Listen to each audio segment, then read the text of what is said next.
This is very much a Christmas Eve ghost story. And we'll start in September 1939, when a gentleman called Mr. Bill Lakin stood outside St Mary's Parish Church office in Clitheroe as a member of the Clitheroe Territorial Army. There were 57 young men standing with him. The photograph was taken. They made their way down to the south coast of England, across the English Channel, straight to a place called the Maginot Line, to join the BEF, the British Expeditionary Force. They spent 10 months on the Maginot Line, walking up and down it. The French told them the Germans would never be able to penetrate the Maginot Line. For 10 months, nothing happened, but this all changed on the 10th of May 1940, when the Germans launched what we call Blitzkrieg, Lightning War. And the French were quite right. The Germans did not bother to attack the Maginot Line. They went round the back of it. The alarm bells rang, and Billy's platoon of the East Lancashire Regiment were told, "Right boys, leave all your equipment. We're going straight to Dunkirk." It wasn't so much a march from the Maginot Line to Dunkirk, but a run, a race. The Germans were hot on their tail. When Bill and his platoon arrived at Dunkirk, the whole town was on fire.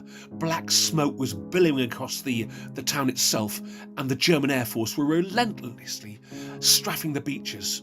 When Bill got there, he'd worn the leather off his boots and lay exhausted in a sand dune. He slept through 3 air raids due to exhaustion. He was rudely awakened by his corporal and told, "The officer wants to see us all at 4 o'clock, lads." At 4 o'clock, their platoon commander said, "Right, boys, in Dover, the Royal Navy have organised an evacuation called Operation Dynamo. It's our turn to be evacuated at 4 o'clock this afternoon. We'll make our way down to the water's edge." They made their way down to the water's edge and kept their rifles and equipment above the water so that the salt water would not damage the mechanisms and the weapons. A German aircraft came down the beach, opened fire. They dived into the water. When Bill came to the surface, the sea was red with the blood of his mates. He felt a hand grab his battle-dressed tunic. He was grabbed by a Royal Naval rating and pulled into a small rowing boat with other comrades, and then rowed out to a Royal Naval destroyer, where he received the finest meal he's ever had: a corned beef sandwich, a mug of tea, and a delicious Woodbine cigarette. He got to Dover, couldn't find any of his mates whatsoever. An officer then told him, "We know where you've come from. You do not need a ticket. Get back to your battalion headquarters at all costs." Bill made his way from Dover to London, London to Preston, and then got the branch line from Preston to Clitheroe. The train stopped on a little siding at a place called Worley, a village outside Clitheroe. Just before the sun came down, he glanced out of the side of the carriage compartment and witnessed a game of cricket being played, men wearing white flannels with a beautiful scenic view behind them. He thought, "This is heaven compared to where I've just come from." The train pulled into Clitheroe. As he left the carriage, he limped quite badly due to the fact his feet were still badly swollen from the walk from the Maginot Line to Dunkirk. He kissed the railway platform. He could have gone straight home to see his parents, but he didn't. He went straight to St Mary's Parish Church office, the territorial centre. As he opened the door, out of the 57 young men that had left, only 19 had got back, himself included. They were told there and then to make up the numbers to platoon strength once again. Bill was 19. In those days, if you were over 18, you were conscripted.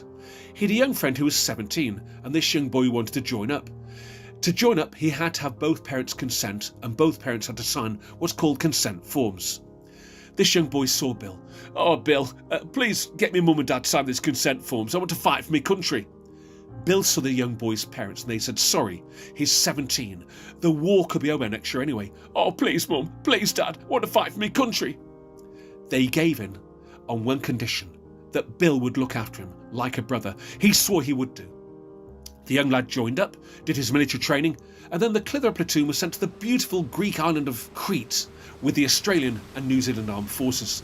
The whole idea of keeping Crete in British hands was to stop the German Air Force from using the bases there to attack Royal Naval bases in North Africa. The fighting was ferocious. The Brits, the Australians, the New Zealanders put up one hell of a defence, but the Germans had the very cream of their armed forces: Fallschirmjäger, paratroopers and glider-borne infantry, the very cream of the German armed forces. The Germans took the island due to superior equipment and total air cover.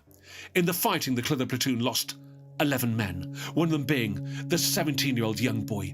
Bill was devastated and deeply upset by the death of this young lad and blamed himself entirely. From his POW camp in Poland, he would write letters back frequently to this young boy's parents, simply saying, "Please, please forgive me." They wrote back for the Red Cross and said, "Bill, we do not personally hold you responsible for the death of our son." But Bill did. In 1945, he was repatriated. He got back to Clitheroe, but was never the same man, never smiled, never laughed. This young boy's death haunted him every day. However, things were going to change on Christmas Eve 1968, when he went to the parish church office, the old TA hall, to watch the Clitheroe Amateur Operatic Society's Christmas play. He was the last person to leave the building. He stood outside and lit a cigarette. As he smoked the cigarette, he looked at the wall, the same wall where in 1939 those 57 young men had stood for that photograph. He took a deep sigh and extinguished the cigarette. He then turned towards the left of the building to walk down a ginnel, a snickleway, an alleyway. As he turned the corner, he heard three whispers. "Hey Bill! Hey Bill! Hey Billy!" He turned round and saw the ghost of the young boy in British Army uniform. The first thing Bill noted was this young boy had not aged a day. He looked exactly as he had done on Crete in 1941. The boy rose his ghostly arm. Bill, don't worry about me, Bill. I'm fine. I've always been okay, Bill. Don't you worry about me." With that, Billy's knees gave way. He knelt on the cobblestones in that alleyway, and in his own words, he bellowed like a wounded animal. The tears streamed down his cheeks. As he looked up, the boy turned, waved, smiled, and vaporized. Bill slowly got to his feet in a state of trauma and deep shock. As he walked back through Clitheroe that Christmas Eve past the happy Christmas revellers, the last thing he felt was celebrating anything. He was deeply upset.